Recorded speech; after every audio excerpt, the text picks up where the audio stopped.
Ingo hier. YouTube wieder dem Komet Ingo. Ja, ich habe heute einen Vergleich hier mit Watch Dogs und GTA 5.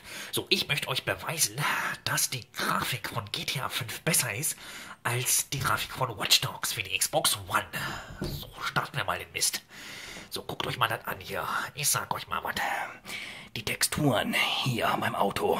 Man sieht ja, dass das Ganze ein bisschen ausstrahlt. Ja, auch hinten. Die Farbdesign. Hier rechts und links. Da diese Spiegelung.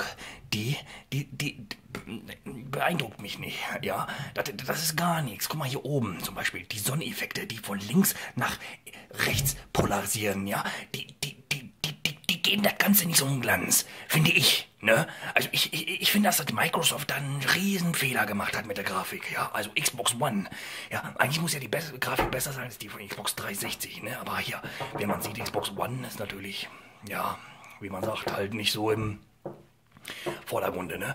Ja, wie man ja hier sieht, ist es halt alles nur Verarsche. Guckt euch mal an. Die Grafik ist einfach nur Müll. Und sowas verkaufen sie da für 500 Euro eine Xbox One mit einer Kinect. Hat das glatte Verarschen ist er doch hier. Guckt euch da mal an hier, die Spiegelung. Der hat doch keinen Sinn hier. Ja, sehen Sie das? Also ich sehe das hier, ja. Das kannst du vergessen, das Spiel. Sag ich mal ganz ehrlich.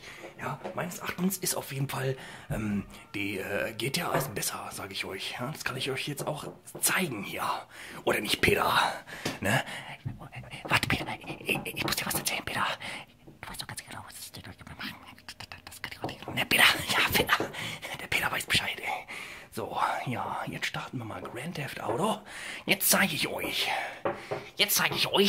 Wie GTA 5 mit der Grafik ausstrahlt. Das von der Xbox 360. Ne? Schauen wir mal. Dann sage ich euch mal die Grafik. Was da abgeht auf jeden Fall. Grafisch-mäßig, ne?